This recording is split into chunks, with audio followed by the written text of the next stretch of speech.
kau tidak mungkin meraih bintang. Kau tidak akan bisa memeluk bulan.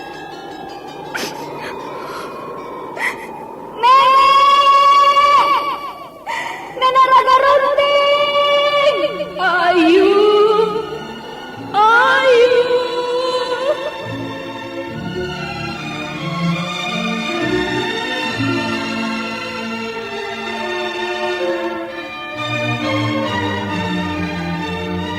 Sanggar Cerita dan Sanggar Prativi mempersembahkan Mahkota Mayangkara.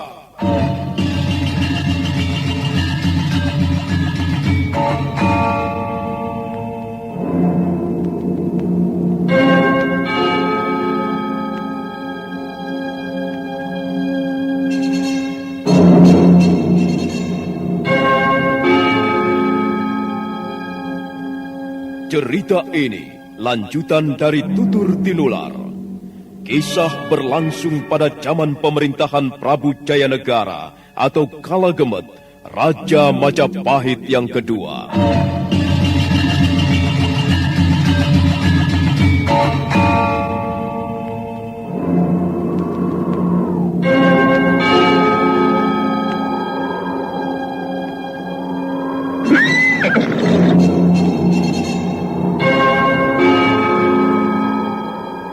Bukan lagi Raja Majapahit. Akulah raja. Akulah yang berkuasa. Ayo, obrak-abrik desa Ganding. Tangkap Jayanegara.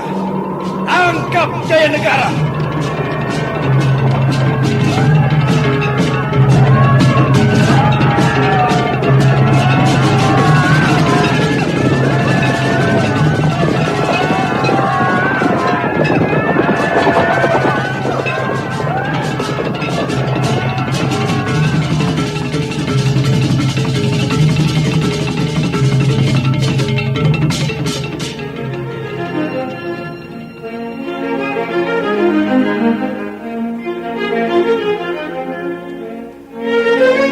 Naskah ditulis dan diolah oleh S. Tijab, hiasan musik dan sutradara C. Ispriyonoka.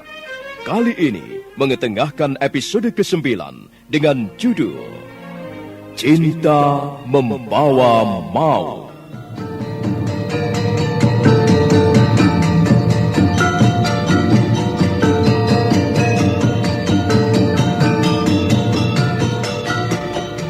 Dalam seri ke-267 ini didukung oleh para pemain Chris Urspon sebagai Rakuti, Lili Nur Indasari sebagai Luh Jinggan, dan Asdi Suhastra, pembawa cerita.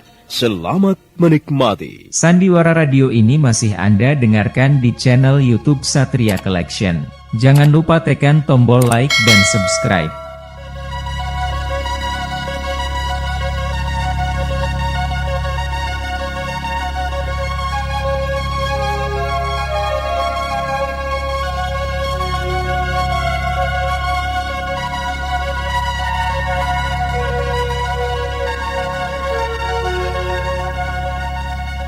Rakuti membawa Luh Jinggan meninggalkan istana Kaputren.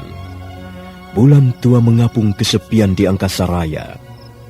Rakuti dan Luh Jinggan duduk di atas rumput hijau, sementara pandangan mereka menatap hutan tarik di kejauhan. Luh Jinggan, apa yang kau rasakan sekarang ini? Saya sedikit merasa khawatir, Tuan Rakuti.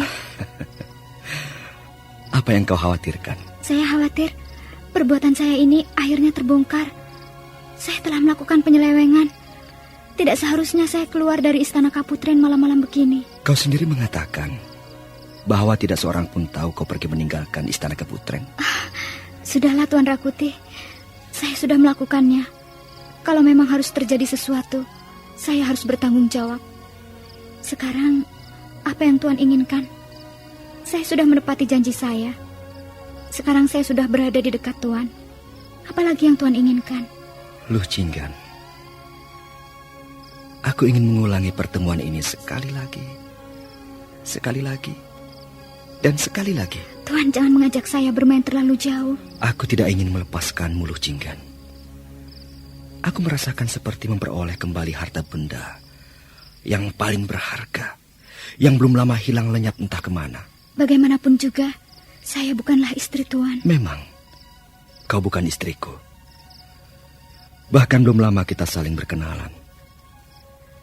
Tapi rasa-rasanya kau dapat mengobati hatiku yang sakit ini, Luh Jinggan. Saya tahu, Tuan masih bermimpi tentang istri Tuan. Benar, Luh. Aku masih bermimpi tentang istriku. Tapi mudah-mudahan sebentar lagi aku terbangun dan mendapatkan dirimu duduk di sampingku. Aku bersungguh-sungguh. Luh Jinggan. Jangan, Tuan. Janganlah Tuan memaksa saya. Saya tidak biasa mengerjakan hal-hal seperti ini. Luh Jinggan, kalau kupandangi wajahmu, aku seperti sedang berhadapan dengan si Tangsu. Barangkali kau merupakan penjelmaan roh istriku. Saya kasihan pada Tuan Rakuti. Saya ikut merasa iba. Tapi barangkali saya tidak dapat menolong Tuan. Tolonglah aku, Luh. Aku sedang hanyut. Aku hanyut terbawa arus sungai yang deras. Lihatlah. Tubuhku penuh luka. Hatiku babak belur. Dan tiba-tiba tanganku dapat menyambar sebuah dahan pohon yang tumbuh di tepi sungai. Kaulah dahan itu. Aku ingin berpegangan erat padamu, Luh. Aku tidak mau terbawa arus sungai dan hanyut sampai ke muara. Tolonglah aku, Luh. Janganlah kau campakkan Rakuti. Jangan, Tuan Rakuti. Jangan lakukan. Saya takut sekali. Marilah, Tuan. Sebaiknya kita kembali saja. Jangan, Tuan. Lepaskan tangan saya. Tanganmu lembut. Jari-jarimu halus. Bolehkah aku menggenggam tanganmu sebentar saja, Luh? Jangan, Tuan. Lepaskan. Ini tangan seorang dayang-dayang. Sudahlah. Janganlah bawa saya ke tempat yang lebih jauh. Janganlah bawa saya bermimpi. Mari, Tuan. Mari kita kembali ke Istana Kaputren. Baiklah. Tapi bagaimana, Luh? Kapan kita bisa bertemu lagi seperti sekarang ini? Saya kira lebih baik kita tidak usah bertemu lagi, Tuan Rakuti. Lebih baik kita akhiri saja semuanya sampai di sini. Jangan bermain terlalu jauh. Nanti kita terjatuh. Kau harus berjanji padaku, Luh. Berjanjilah bahwa kau bersedia menemaniku dan menemuiku lagi. Tuan Rakuti, janganlah Tuan memaksa saya seperti ini. Saya takut. Sungguh, Tuan. Lebih baik Tuan tidak usah menemui saya lagi. Tidak, Luh Jinggan. Kau tidak akan bisa menghindariku. Kalau kau tidak bersedia menemui Rakuti, Istana Kaputren akan kembali geger. Suatu malam nanti aku pasti akan menyelinap masuk.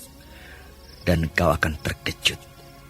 Karena aku datang untuk membangunkanmu. Aduh, Tuan Rakuti. Tuan telah membuat hati saya menjadi resah. Bagaimana, Luh? Kapan kita bisa bertemu lagi? Bagaimana ya? Nampaknya Tuan seorang laki-laki yang pantang menyerah. Baiklah. Seperti sudah saya katakan, Tuan dapat menemui saya di depan Puri Sesaji. Tuan tidak usah masuk ke Istana Kaputren. Terima kasih, Luh. Malam ini kau sudah menepati janjimu. Dan kau pasti akan menepati janjimu di malam-malam yang lain. Sekarang mari kita kembali ke Istana Kaputren.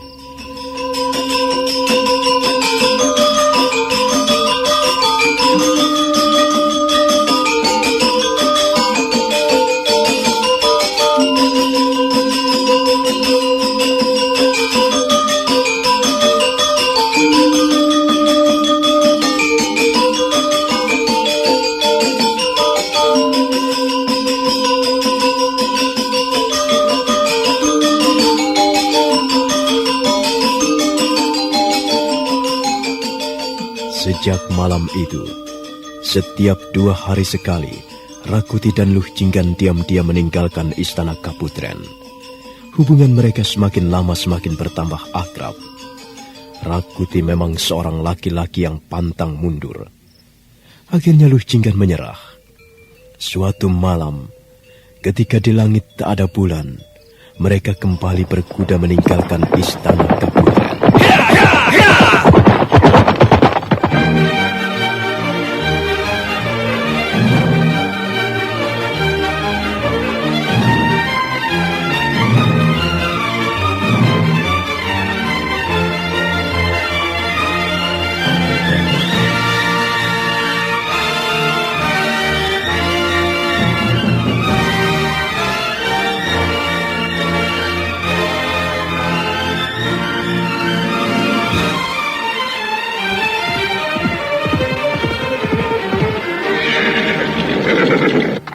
Luh Jinggan, kau tidak usah menekapku terus-menerus. Binatang ini sudah tidak berlari lagi. Maafkan saya, Tuan Rakuti. Saya takut. Tuan berkuda kencang sekali. Indah sekali pemandangan dari lereng bukit ini. Luh Jinggan, lihat ke sebelah sana. Sekalipun malam tanpa bulan, suasananya sangat menyenangkan. Lihat, Tuan. Atap bangunan istana Kaputren nampak dari sini. Ya, kali ini kita berkuda cukup jauh. Loh, bangunan apa itu? Sepertinya sebuah tempat pemujaan, Tuan. Ayo kita lihat. Tunggu loh, biar aku dulu yang turun. Hup. Ayo loh, turunlah. Aku akan menangkapmu. Tidak usah, Tuan. Saya bisa turun sendiri. Awas, Tuan. Jangan berdiri di situ. Hup. Luh Jinggan melompat turun dari punggung kuda, tapi kakinya yang sebelah tersangkut leher kuda. Rakuti buru-buru menangkap tubuh gadis itu. Sesaat lamanya Rakuti mendekap tubuh Luh Jinggan. Luh Jinggan sendiri tidak tahu mengapa dia hanya diam saja. Tuan Rakuti, perkasa sekali laki-laki ini. Aku merasa nyaman berada dalam dekapannya. Aku dapat mendengar detak jantungnya yang kencang. Suara dadanya bergemuruh bagaikan gelombang samudra. Tuan Rakuti, mengapa Tuan menyeret saya ke tempat ini? Mengapa Tuan membawa saya bermain-main dengan api? Tidak, aku tidak mau bermain-main dengan api. Nanti jiwaku menjadi hangus. Jangan, Tuan, jangan. Ada apa, Luh? Tidak, Tuan, tidak apa-apa. Saya hanya... Sudahlah, saya tidak ingin Tuan melakukannya sekali lagi. Maafkan aku, Luh. Aku hanya ingin melindungimu. Kau hampir saja terjatuh. Ayo kita lihat dari dekat bangunan apa itu. Sandiwara radio ini masih Anda dengarkan di channel YouTube Satria Collection. Jangan lupa tekan tombol like dan subscribe.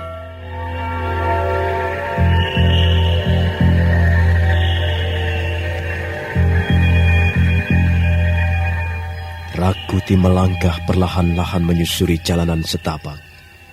Luh Jinggan berjalan di sebelahnya. Suasana di sekitar tempat itu sedikit menyeramkan. Banyak tumbuh pohon-pohon liar di sana-sini.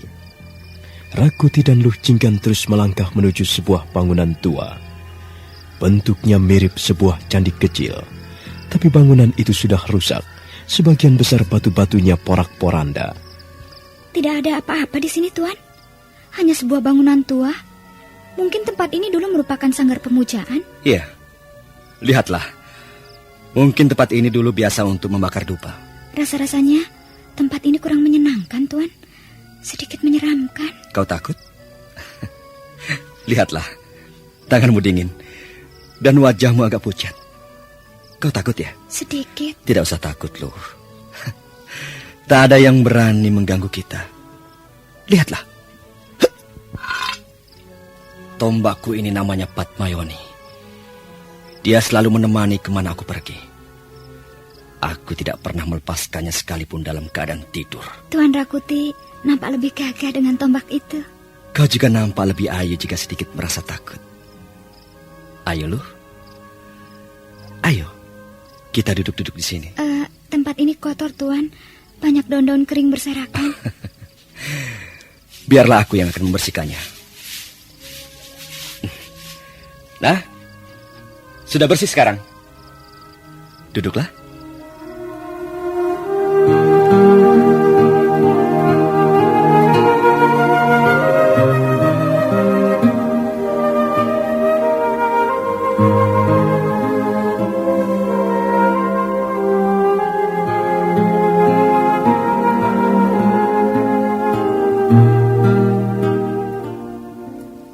Jinggan menuruti Rakuti. Dia segera duduk.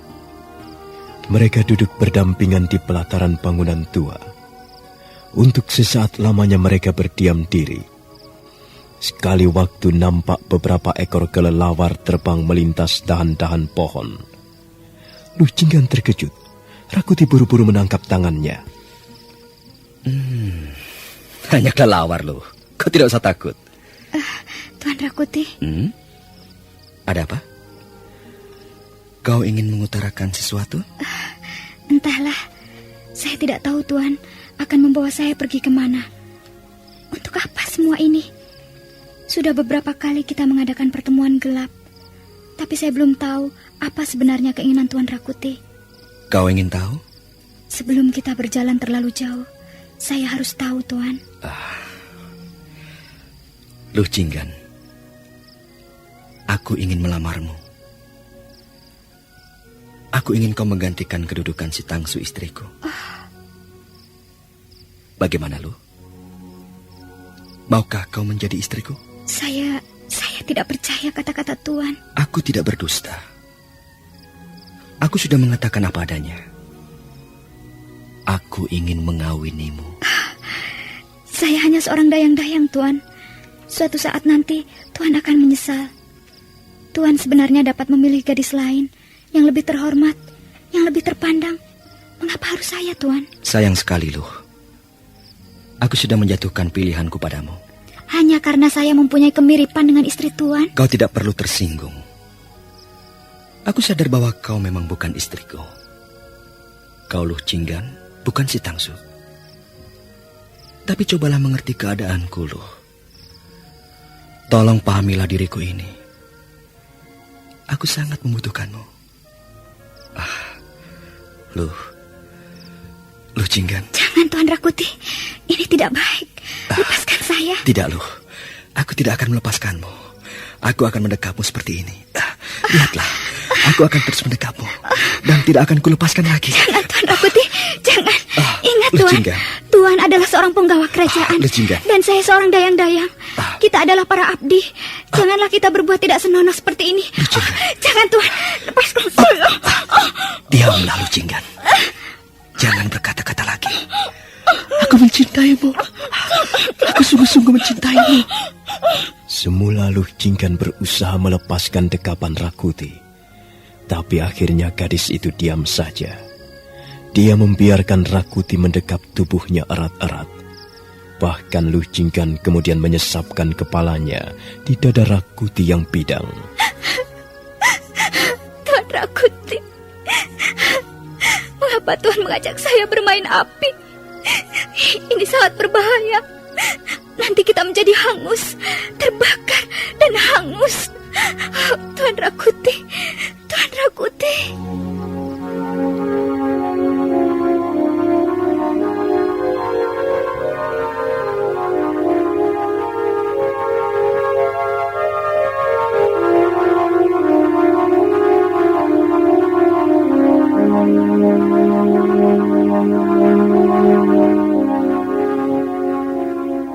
Untuk sesaat lamanya, Rakuti mendekap tubuh Luh Jinggan.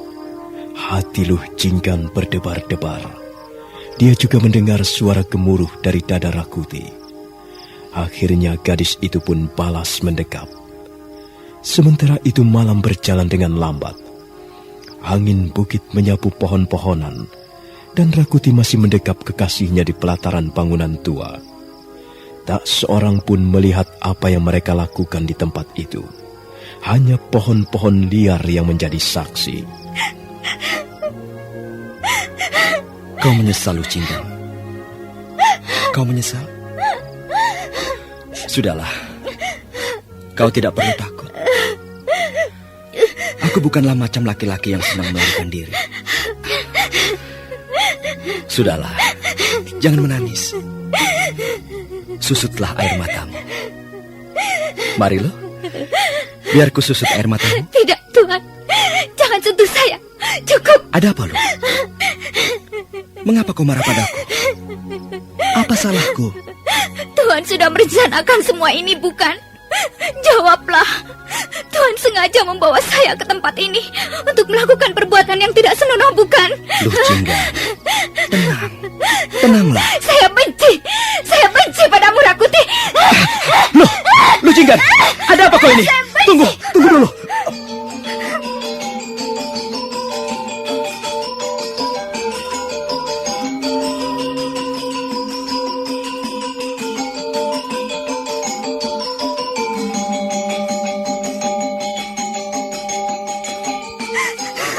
Jangan begitu, Luh. Ada apa kau ini? Mengapa kau tiba-tiba marah kepadaku? Baiklah, Tuan Rakuti. Memang saya yang salah. Tuan telah memasang perangkap. Tuan telah menjebak saya. Dan karena saya kurang berhati-hati, maka saya terjebak. Saya masuk perangkap Tuan. Saya yang salah. Tidak ada yang salah, Luh. Kita melakukan perbuatan yang sama-sama kita inginkan. Tidak, Tuan Rakuti. Saya tidak pernah menginginkan perbuatan yang tidak senonoh. Tuanlah yang telah menyeret saya. Tuanlah yang membawa saya ke tempat yang paling hina. Saya menyesal sekali. Mengapa saya bisa terjebak? Mengapa akhirnya saya menuruti keinginan Tuhan? Dengar, Luh. Kau percaya padaku, bukan? Saya tidak akan meninggalkanmu. Saya berjanji akan mengawinimu. Kau dengar kata-kataku, bukan? Saya masih belum yakin, Tuan Rakuti. Katakan, Luh. Saya harus berbuat apa supaya kau bisa yakin? Saya sedih, Tuan. Saya ini tidak punya siapa-siapa lagi. Orang tua saya sudah tiada. Dan nasib telah membuat saya menjadi seorang dayang-dayang di istana Majapahit. Dan sekarang, nasib telah membawa saya ke suatu daerah yang belum pernah saya kenal. Semua ini gara-gara Tuan Rakuti. Ayah, kau melihat apa yang baru saja kulakukan, bukan? Ampunilah aku, Ayah. Aku telah jatuh. Baru saja aku telah jatuh dari tempat yang sangat tinggi, Ayah. Rasanya semua tubuhku sakit. Dan hatiku jauh lebih sakit. Hatiku pedih. Tolonglah aku, Ayah. Tolonglah Luh Jinggan, anakmu ini, Ayah. Luh Jinggan. Baiklah. Mungkin memang sudah nasib saya. Sekarang harapan saya tinggal Tuhan. Kalau sampai Tuhan mengingkari janji dan Tuhan mencampakkan diri saya yang sudah ternoda ini, lebih baik saya tidak hidup lagi. Lebih baik saya pergi menyusul orang tua saya. Lebih baik saya tidak melihat dunia fana ini lagi. Aku tidak akan mengingkari janjiku, Luh. Suatu saat aku akan melamarmu. Dan kita akan menjadi suami istri. Sudah hampir pagi, Tuhan. Celaka. Kita harus segera kembali ke istana Keputren. Iya. Hampir semalaman kita menjadi penghuni bangunan tua ini. Ayo kita kembali. Aduh. Ada apa, Luh? Aduh. Rasanya seluruh tubuh saya remuk, Tuhan. Tolong papa saya. Ayo, Luh. Jangan takut. Aku akan mengantarkanmu kembali ke istana Keputren. Ayo. Pelan-pelan saja. Sandiwara Radio ini masih Anda dengarkan di channel YouTube Satria Collection. Jangan lupa tekan tombol like dan subscribe.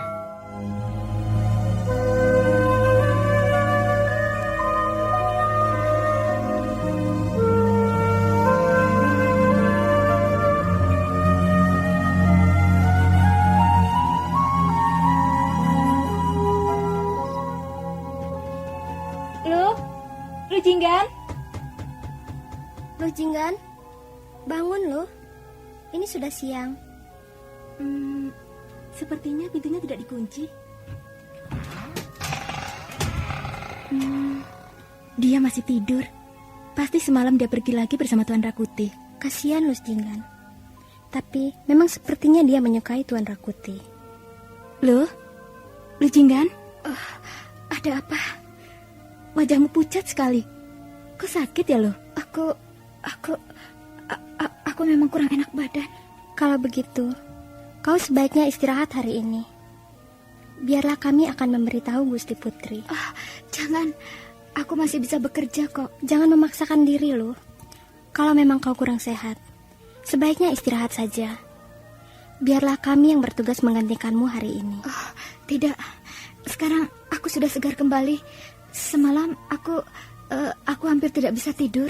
Kau pasti pergi lagi bersama Tuan Rakuti, bukan? Kalian jangan membocorkan rahasiaku ini. Kalau sampai bocor dan Gusti Putri mendengar, aku pasti akan kena hukuman. Kau harus percaya kepada kami loh. Sudahlah. Kalau memang kau masih bisa bekerja, cepat bangun. Ini sudah siang. Bersihkan badanmu dan marilah kita siapkan makanan pagi untuk Gusti Putri.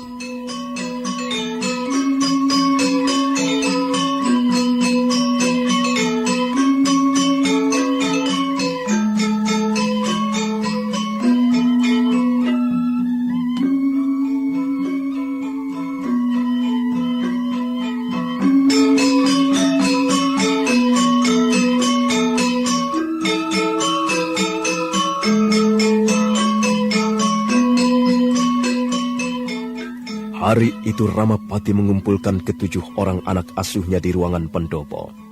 Pintu gerbang dijaga dengan ketat. Nampaknya Ramapati ingin menyampaikan sesuatu yang penting, yang bersifat rahasia, yang tidak boleh didengar oleh sembarang orang.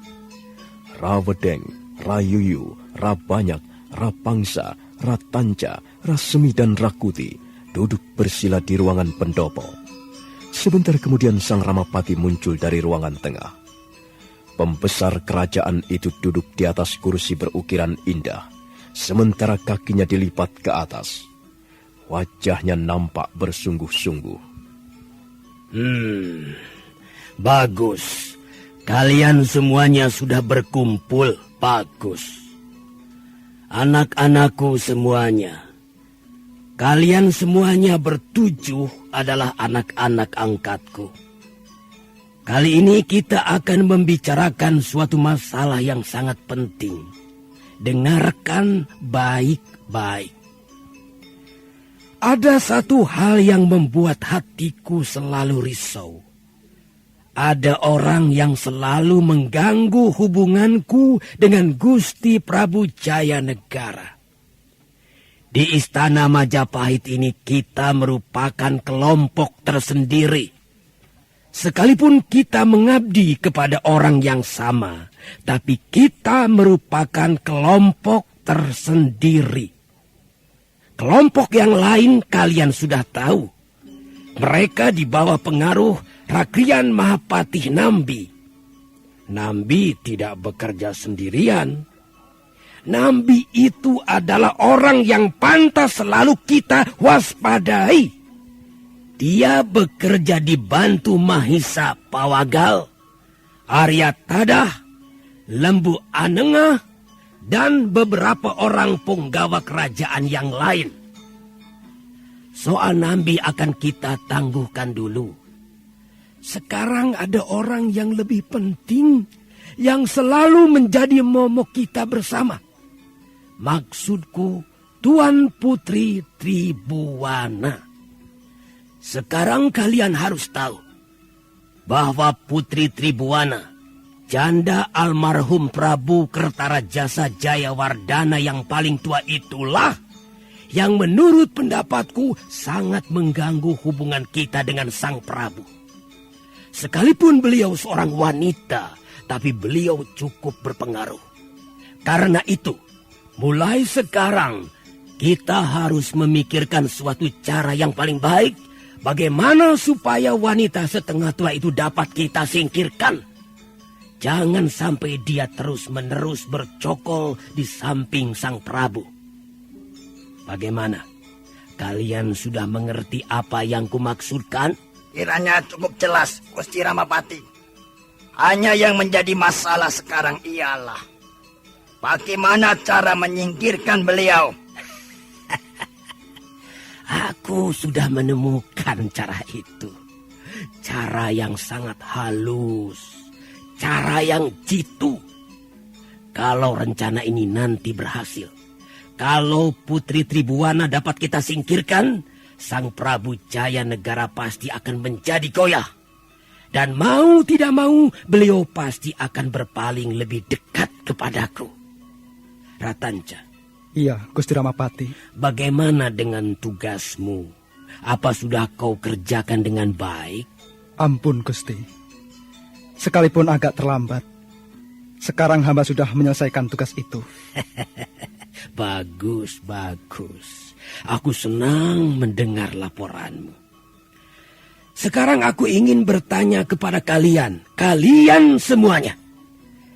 Siapa di antara kalian yang berani memikul tugas berat ini? Aku akan membuat sebuah rencana.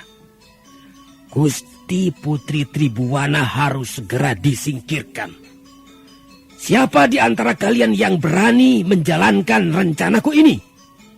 Ingat, tugas ini sangat berat. Kalau sampai gagal dan terbongkar, kita semua akan menghadapi para algojo. Karena itu aku tidak akan memaksa kalian. Kalau memang kalian tidak sanggup, aku akan mencari orang dari luar istana. Bagaimana, Rawadeng? Ampun, Gusti. Kami belum mendengar rencana Gusti Ramapati. Apa kami harus menyusup ke istana Kaputren untuk mendusta Gusti Putri Tribuana? Sekarang ini yang kubutuhkan adalah seorang yang berani. Di samping itu dia juga harus memiliki ilmu kanuragan yang tinggi.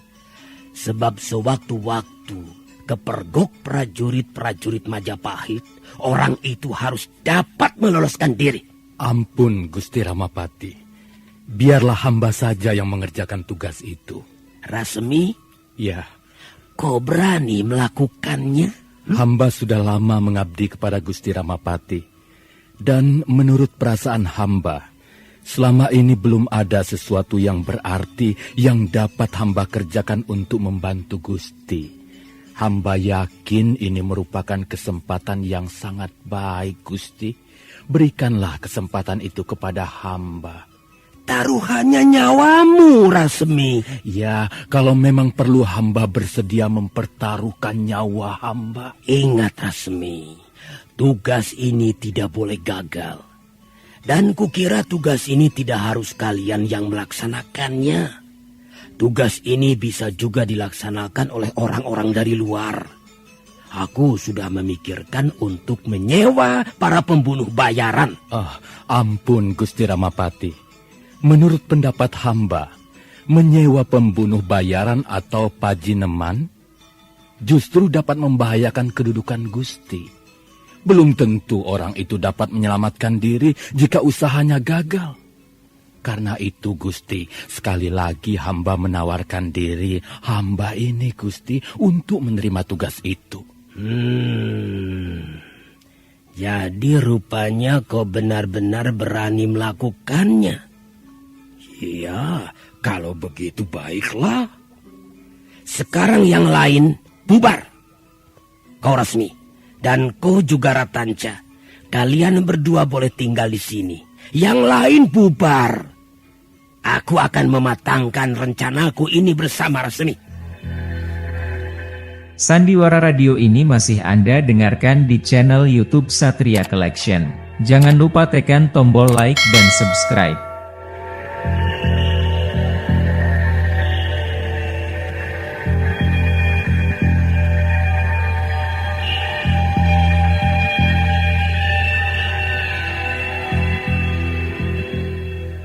Rasmi. Ya, Gusti.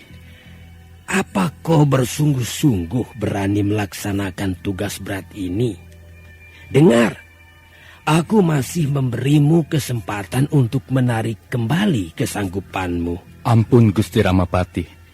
Kalau Gusti mempercayai hamba, hamba pun bertekad untuk melaksanakan tugas itu dengan seluruh kemampuan hamba. Begini, Rasmi. Kau boleh menggunakan tenaga orang dari luar istana, siapa saja. Mungkin kau mempunyai seorang teman baik, tapi syaratnya orang itu harus memiliki ilmu kanuragan, mempunyai keberanian yang besar, dan bisa menghilangkan jejak jika usahanya gagal. Hamba kira hamba mempunyai seorang kawan baik yang dapat melaksanakan tugas itu, Gusti. Begini, Rasmi. Iya, Gusti. Kau boleh mendengar rencanaku ini. Ratanca. Iya, Gusti Ramapati. Mana? Aku ingin melihat ramuan itu. Kau sudah selesai membuatnya, bukan? Iya, Gusti. Maaf, Gusti. Inilah ramuan itu.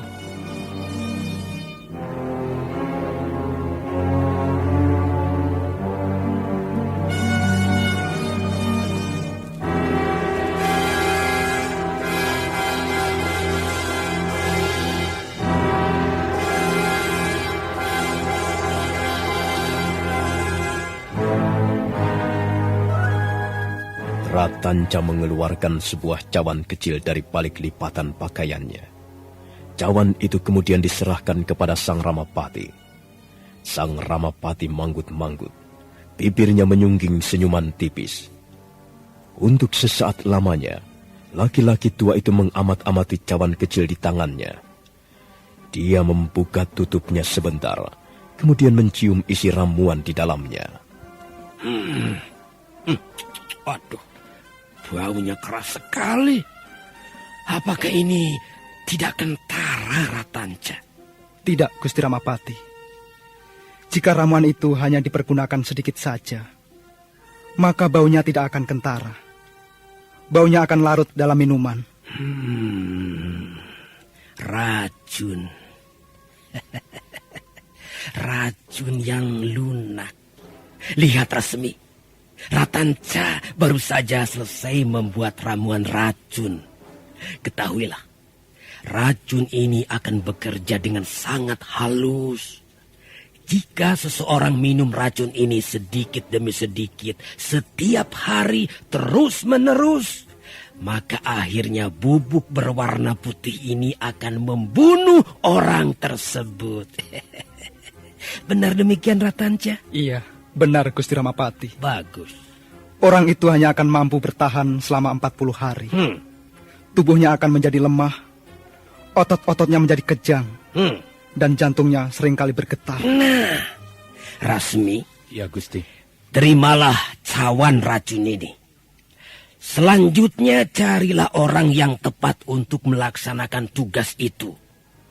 Orang itu harus pergi ke istana Kaputren, entah bagaimana caranya. Dan selanjutnya dia harus membubuhkan racun ini ke minuman Gusti Putih Tribuana. Dia harus terus-menerus mengerjakannya setiap hari. Sampai 40 hari lamanya. Benar demikian, Ratanca? Iya, Gusti Ramapati. Bagus. Sampai 40 hari lamanya. Nah, terimalah, Rasmi. Awas. Tugas ini merupakan tugas rahasia. Kau jangan main-main. Nyawamu menjadi taruhannya. Baik, Gusti Ramapati. Hamba siap menjalankan tugas. Mudah-mudahan hamba dapat berhasil dengan baik.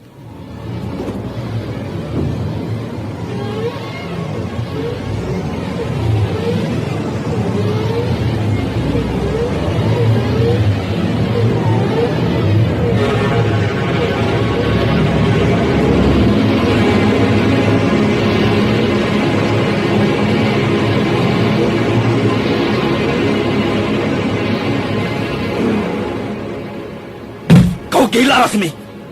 Aku tidak sudi mengerjakan tugas itu. Kerjakan saja sendiri. Rakuti, kaulah orang yang paling tepat untuk mengerjakan tugas ini. Bukankah kau yang menerima tugas itu? Mengapa kau lemparkan kepadaku? Tidak, Rasmi. Aku tidak mau mengerjakannya. Oh, kerjakan sendiri.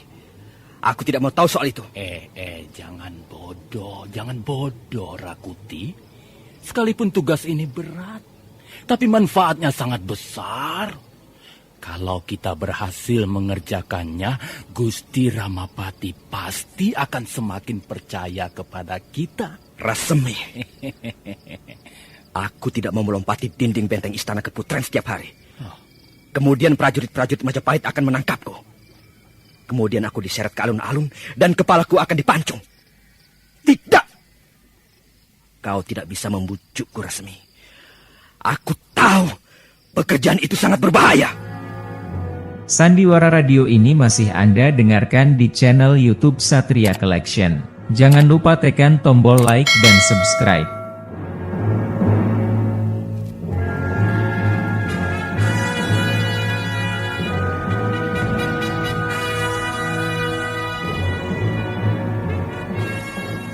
Rakuti menjadi berang.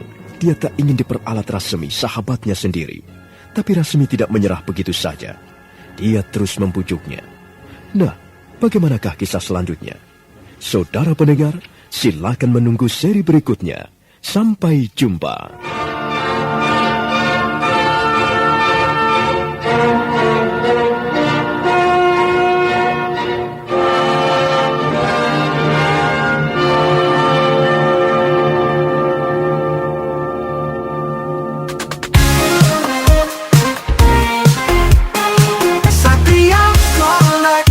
Bawa hiburan dengan gaya yang tak pernah padam.